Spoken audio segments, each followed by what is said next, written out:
Nesse podcast, a gente vai falar sobre recursos energéticos. E para falar disso, eu vou chamar Ramon Murilo, Isabelle Mesquita, Lorena Vitória e Rebeca França. Quando comentamos sobre fontes renováveis e não renováveis, primeiramente temos que falar sobre o que é energia. Energia é o potencial inato para realizar uma ação que tem como consequência a produção de energia renovável ou não renovável. E a energia renovável ela pode se manifestar de diversas maneiras. Agora que a gente já falou um pouquinho do conceito sobre energia, podemos nos aprofundar mais sobre as energias renováveis. Podemos não perceber, mas ao dia a dia, no nosso cotidiano, a gente pode ver muitos exemplos sobre as energias renováveis. Nada mais é do que recursos naturais usados pelos humanos para a criação de energia. Normalmente é tudo que envolve movimento, crescimento e etc. Acho legal a gente falar sobre uma fonte de energia que é a hidroelétrica, que é a mais usada aqui no Brasil, que usa os fluxos dos rios para gerar energia, com as barragens, fio d'água e tal. Só que essas barragens elas já trouxeram muito prejuízo. Ela foi motivo para a maioria dos impactos ambientais que, tipo assim, se algum desastre aconteceu por conta de fonte de energia, a barragem foi foram um dos maiores motivos de ter acontecido. O Brumadinho é um exemplo muito, muito famoso, que trouxe foi um desastre horrível, mais de 270 mortes, né? E assim, o que eu acho mais importante ressaltar, que não foi apenas por motivos do ecossistema ou de ambiente em volta, em si, pela falta de interesse do governo, que o governo já teve como eu posso dizer, teve muitos avisos prévios sobre a barragem de Brumadinho. Já teve 2 avisos prévios para a barragem de Brumadinho, que ela estava em estado de a barragem quebrar em né? Isso, a barragem se quebrar em qualquer momento.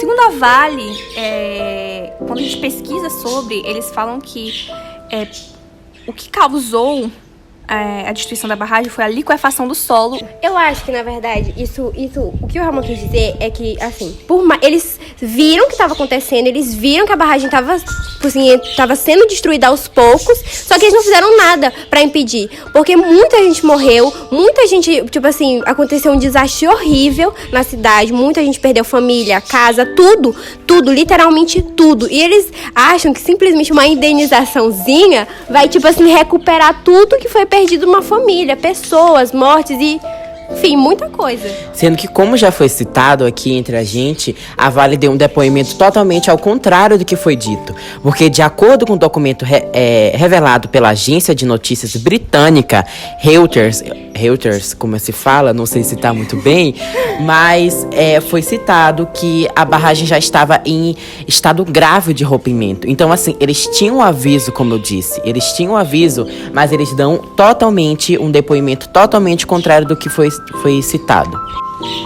A energia não renovável, ela depende de períodos muito longos de renovação. A gente fala sobre, o nome é energia não renovável, mas a realidade é que ela se renova, mas demoram milhões, de vez em quando bilhões de anos para ela ser renovada.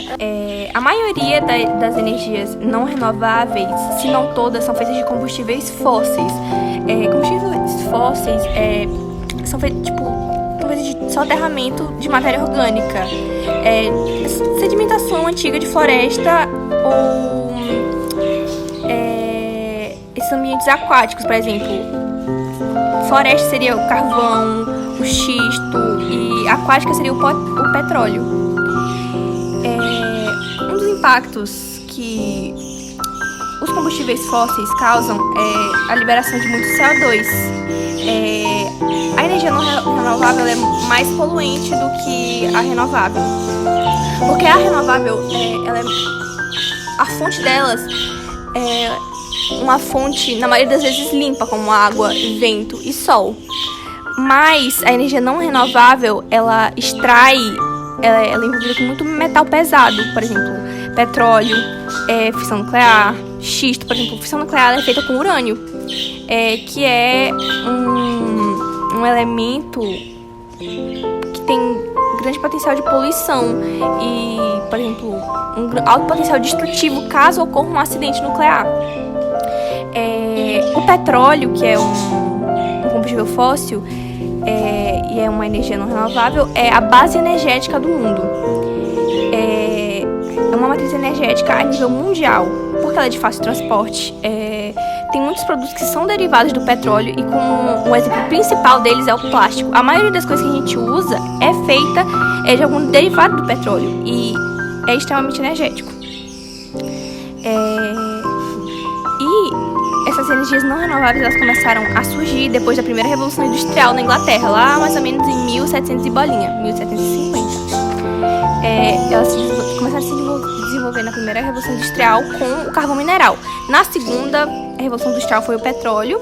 E depois da terceira que começaram a se explorar mais possibilidades de energia. Mas as energias mais antigas são as não renováveis. As energias renováveis, elas foram meio que construídas agora. Os aparatos feitos para que elas possam ser introduzidas no nosso dia a dia começaram a ser construídas recentemente. A Isabelle, ela citou muitos benefícios, né, que a energia não renovável, ele tem sim muitos benefícios. Ele é fácil de transportar, ele é uma energia muito boa, assim, no sentido de ser eficiente, mas ela também traz muitos malefícios. O petróleo, por exemplo, ele traz muitos impactos ambientais, como tá tendo um vazamento desde 2019 nas praias nordestinas. E esse petróleo, a gente pensa que é só um vazamento, vai sujar a praia, mas não é só isso. Ele vai afetar a economia nordestina, vai afetar a saúde no Nordeste também. Porque essa química do petróleo vai passar para o mar e os peixes que estão lá dentro vão morrer. As pescas vão diminuir e quem mora perto da praia e vive de comer, se alimentar daquilo, vai passar fome também. Além de, as praias nordestinas, elas são o que chamam as pessoas. As pessoas vêm pra cá justamente porque as praias, elas têm esse chama. Pessoas lá do sul, de São Paulo, de Santa Catarina, como eles não têm praias, eles vêm para as nossas praias aqui do Nordeste, por exemplo, São Luís, Bahia, Salvador. E ultimamente no Nordeste tem ocorrido esse problema do petróleo. Essas manchas têm se tornado mais recorrentes em 2020. Foram encontradas em Pernambuco, Alagoas, e ano passado também apareceram nas praias de Fernando de Noronha. O petróleo, quando ele está sendo vazado desde 2019 isso está acontecendo e nada foi feito a respeito.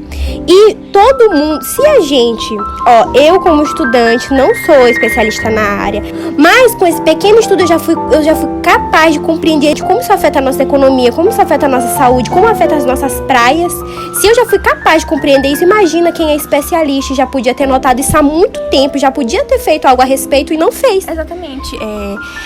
E muitos colaboraram com a retirada desses produtos da praia sem nenhum tipo de uso de proteção, para vocês verem o quanto as pessoas que vivem desesperadas para esse problema ser encerrado logo, para eles poderem voltar às atividades comerciais normalmente. E tinha gente tirando com a mão, tinha criança, tinha adulto, tinha todo tipo de pessoa querendo tirar isso das nossas praias. E o governo no começo não fez nada. Para quem mora perto da praia e vive daquilo e tá desesperado porque não sabe o que vai acontecer com a economia, do que eles vão viver agora, que simplesmente a fonte de renda deles simplesmente eliminou. Imagina se você soubesse que o que você trabalha, do que você vive, do que você ganha dinheiro, simplesmente não pode ser mais utilizado. E a sua família, o que vai acontecer? Então isso é uma coisa que tem que ser pensada. O papel de um governo, o papel que o governo ele é de representar e de tomar decisões pelo país inteiro. Então ele tem esse papel de se preocupar com esse tipo de coisa, de se preocupar com a economia do país, de se preocupar com a parte da saúde.